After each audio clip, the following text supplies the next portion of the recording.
ওই যে আমাদের বরিশাল থেকে 2013 সালে একটা লঞ্চ আসছিল ঢাকার উদ্দেশ্যে।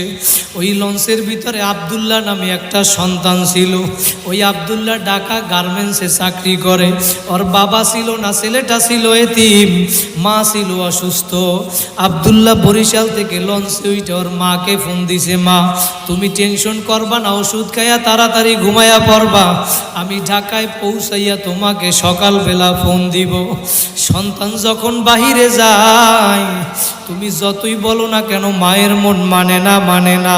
কারণ দুনিয়ার ভিতরে তোমার যদি একজন ভালোবাসে স্বার্থ ছাড়া, সে হইল তোমার আমার মা। কথা বলেন ঠিক কিনা? কার মা নাই চোখের পানি ফালাও। ওই মা আব্দুল্লাহর লঞ্চ যখন পদ্মা নদীর ভিতরে আসলো, পদ্মা নদীর ভিতরে ঝড় তুফান শুরু হইয়া গেল। বাইরা মিথ্যা না সত্য ঘটনা পত্রিকার পর্যন্ত দিয়েছে। ওই লঞ্চের ভিতরে তুফান শুরু হওয়ার পর মায়ের মনটা কেমন জানি ছটফট করে। সন্তান মারে ফোন দিয়া বলে, মা আমি তুফানে পড়ছি সেইটা বলে না, বলে আমি ঢাকায় গিয়া তোমারে ফোন দিব, তুমি ওষুধ খাইয়া তাড়াতাড়ি ঘুমাইয়া পড়ো। রাত্রবেলা মা ওষুধ খাইয়া খাবার খাইয়া যখন বিছানায় শুইতে যাবে, মা রিমোটটা নিয়ে টিভি ছাড়ছে খবর দেখার জন্য। যখন টিভিটা ছাড়লো, খবরের নিচে ব্রেকিং নিউজে লেখা উঠছে, ওই লঞ্চ যেই লঞ্চ বরিশাল থেকে সাইরা গেছিল, পিনাক 6 লঞ্চ, ওই লঞ্চটা পদ্মা নদীর ভিতরে ডুইবা গেছে। মা একটা চিৎকার দিয়া বলে, আব্দুল্লাহ ওই লঞ্চের ভিতরে তো আমার সন্তান আব্দুল্লাহ আছে, ছেলে যদি বিপদে পড়ে আগে জানে কে? মা এখন চিৎকার দিয়া বলে, আব্দুল্লাহর মোবাইলে এখন ফোন দেয়, ফোন রিসিভ হয় না। ফোন বাজে কিন্তু ফোন রিসিভ হয় না, একবার দুইবার তিনবার।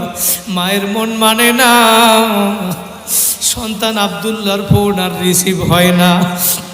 একদিন 2 দিন হইয়া গেল।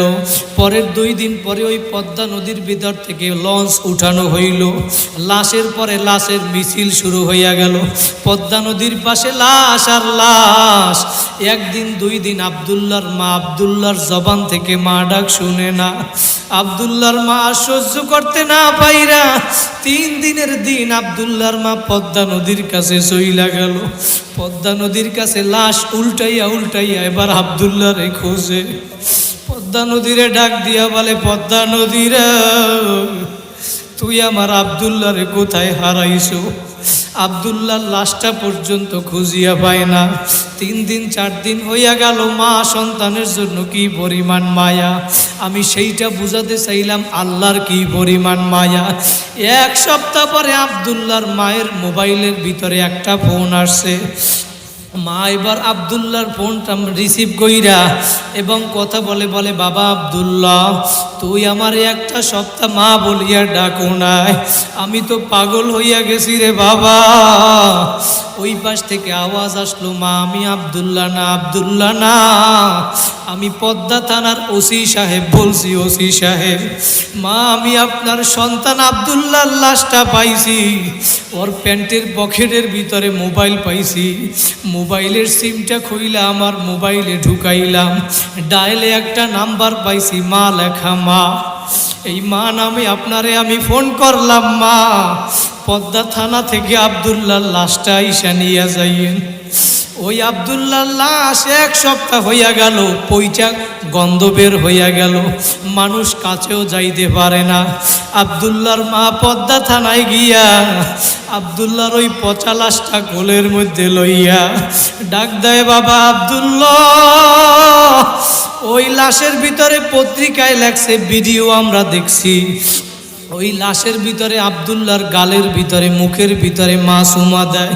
ওর পচা গোস্ত মায়ের ঠোঁটের সাথে চুমার কারণে লাইগা পড়ে। তারপরেও মা লাশটা ফালাইয়া দেয় না। সন্তানের জন্য কি পরিমাণ মায়া।